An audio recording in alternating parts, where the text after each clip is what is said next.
আসসালামু আলাইকুম। প্রথমে ইসরায়েল ফিলিস্তিনি যুদ্ধ চলছে, জানিয়ে দেব আমাদের হাতে থাকা সর্বশেষ গুরুত্বপূর্ণ আন্তর্জাতিক বাংলা সংবাদ। শুরুতেই ভয়াবহ এক সুখবর। আলহামদুলিল্লাহ, গোটা মুসলিম জাহানের জন্য অন্যতম এক সুখবর। এবার ইসরায়েলি সেই কঠোরপন্থী ইহুদিবাদী নিরীহ মুসলিম ফিলিস্তিন জাতির গণহত্যাকারী নেতানিয়াহুর উপরে এবার বিরাট হামলা। শুরুতেই জানিয়ে দেব সংবাদ শিরোনাম। হিজবুল্লাহ রকেটের আঘাতে কাঁপল ইসরায়েলের তৃতীয় বৃহত্তর শহর।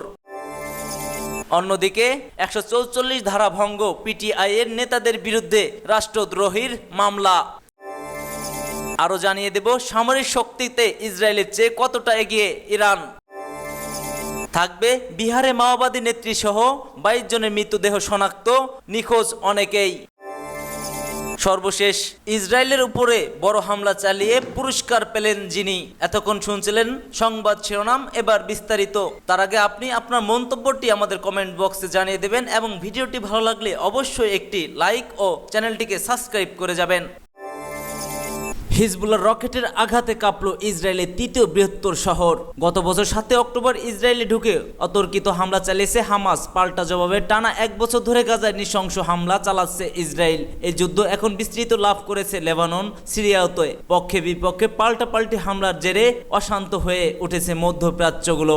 এবার গাজা যুদ্ধে শুরু প্রথম বার্ষিক প্রকল্পে সোমবার ভোরে ইসরায়েলি তৃতীয় বৃহত্তর হামলা হাইপায় হামলা চালিয়েছে লেবানন সশস্ত্র গোষ্ঠী হিজবুল্লাহ।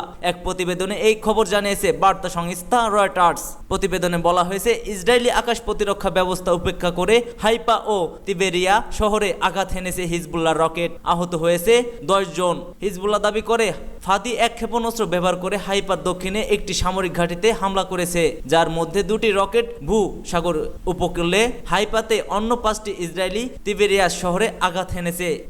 স্থানীয় পুলিশ জানিয়েছে, রোববার হিজবুল্লাহ রকেটের আঘাতে হাইপায় বেশ কয়েকটি ভবন ক্ষতিগ্রস্ত হয়ে গেছে।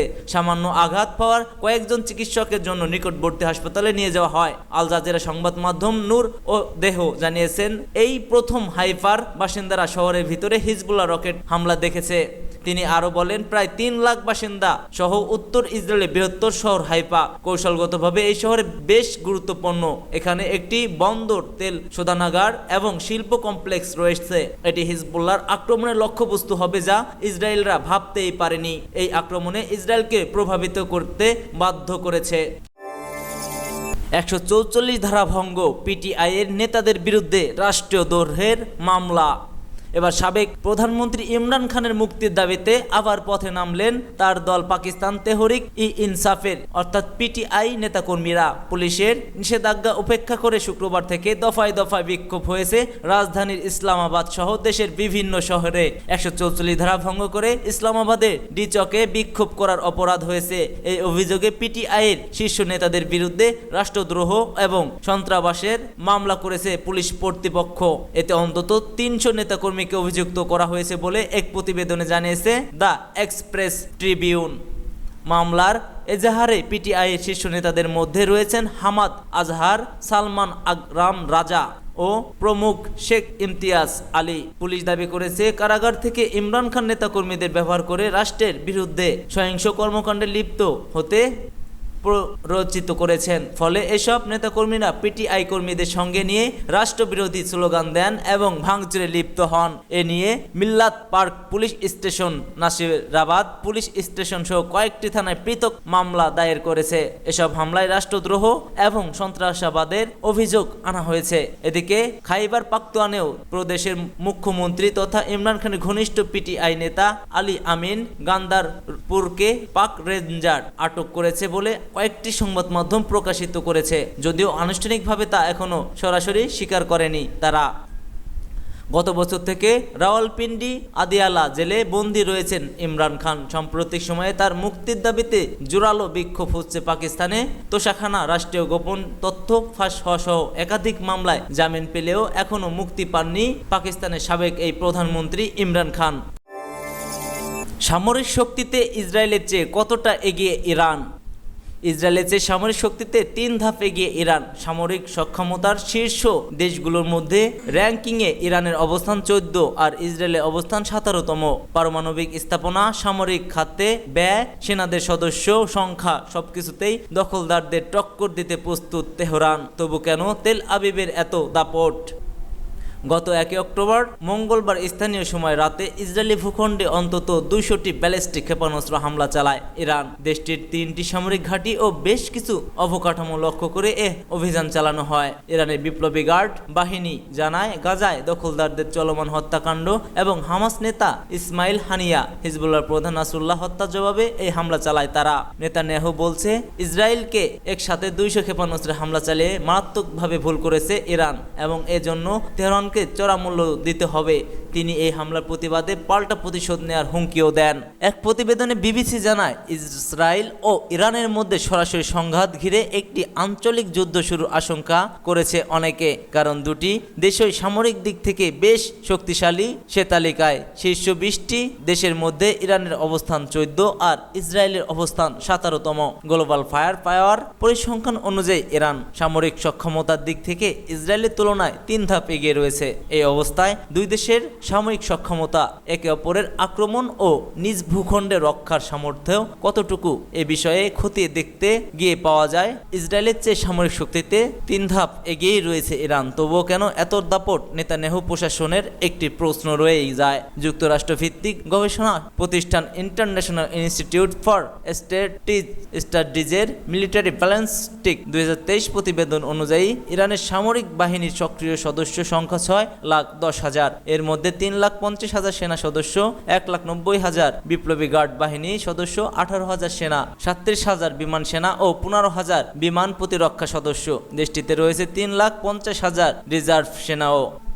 ধারণা করা হচ্ছে ইরানের পারমাণবিক অস্ত্র নেই, তবে তার রয়েছে খুবই সমৃদ্ধ পারমাণবিক কর্মসূচি। দেশটিতে বেশ কিছু পরমাণু স্থাপনা ও গবেষণা কেন্দ্র পরিচালন করছে। ইরানের সর্বোচ্চ নেতা আয়াতুল্লাহ আল খামেনি পরমাণু অস্ত্রের উৎপাদন নিষেধ করে 2000 সালের শুরুতে একটি ফতোয়াও দেন। তিনি বলেছিলেন, এই ধরনের কর্মকাণ্ড নিষিদ্ধ। অবশ্যই ইসরায়েলের আগ্রাসন ও বৈশ্বিক হুমকির বিবেচনায় গত মে মাসে তেহরান তার অস্তিত্ব রক্ষায় পরমাণু কর্মসূচি পরিবর্তন আনার হুমকি দিয়েছেন। সূত্র বাসস। বিহারে মাওবাদী নেত্রী নীতিসহ 22 জনের মৃতদেহ শনাক্ত। ভারতের ছত্তিশগড় রাজ্যের বাস্তার ডিভিশনে শুক্রবার নিরাপত্তা বাহিনীর এক অভিযানে নিহত হয়েছে 31 জন মাওবাদীর। মৃত মাওবাদীদের মধ্যে এখন পর্যন্ত 22 জনের মৃতদেহ শনাক্ত করা হয়েছে। তাদের সন্ধান পেতে মোট 1,67,00,000 রুপির পুরস্কার ছিল বলে জানিয়েছে বস্তারের আইজিপি পি সুন্দর রাজ। পুলিশের আইজি আরও জানিয়েছেন, মৃতদেহের মধ্যে রয়েছেন মাওবাদী নেত্রী নীতি ওরফে উর্মিলাও। তিনি মাওবাদীদের স্পেশাল জোনালাল কমিটির সদস্য ছিলেন। তার মাথার দাম ছিল 25 লাখ টাকা।